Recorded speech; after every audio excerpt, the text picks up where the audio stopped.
There are definitely some moments where you feel sympathy for her, but most of the time, she's a total ass.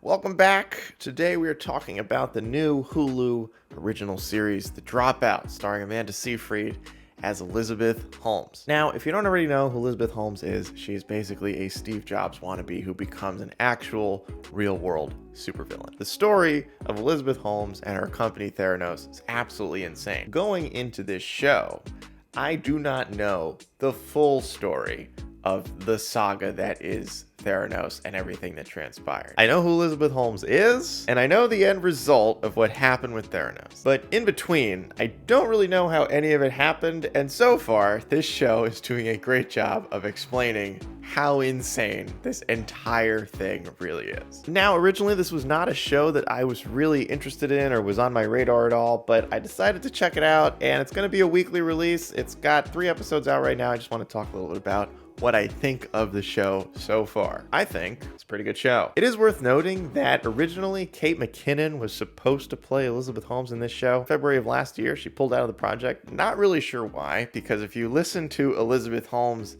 fake voice and Kate McKinnon's real voice, that's a pretty good match. I mean, aside from the fact that they do sort of look alike, I guess, with the right makeup and hairstyling and all that, Kate McKinnon was a really good casting choice. She left the project. Amanda Seyfried was brought in, which I think sort of dampened my interest in the show, because I really like Kate McKinnon, and I'll be honest, I don't watch a lot of Amanda Seyfried's stuff. But in this show, in this role, she's pretty good. One of the most hilarious things about Elizabeth Holmes is that she used a fake voice for most of her career, I guess you could say.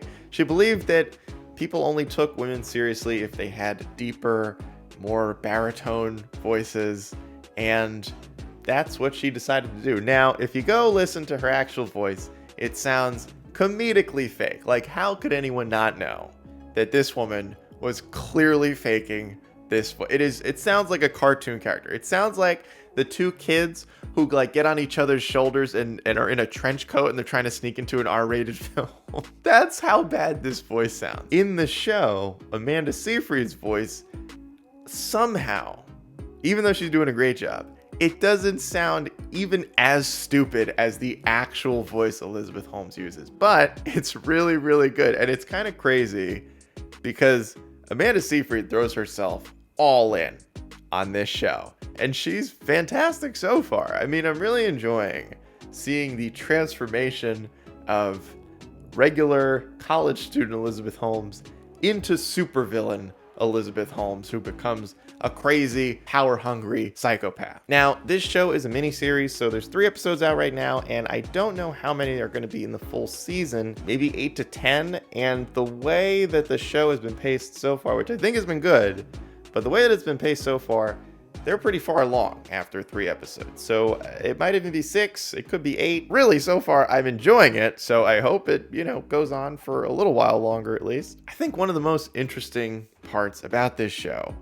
is that I was really curious how they were going to portray Elizabeth Holmes, because sometimes, whenever Hollywood is portraying a really bad person, they make it a point to try to explain to you maybe they're not all bad, but maybe the circumstances they grew up in kind of turned them into this crazy psycho. I think they do a pretty fair job of how they're portraying Elizabeth Holmes in this show, because there are definitely some moments where you feel sympathy for her, but most of the time, she's a total asshole to everyone. So it's really easy to not like her, but it's not completely one-sided.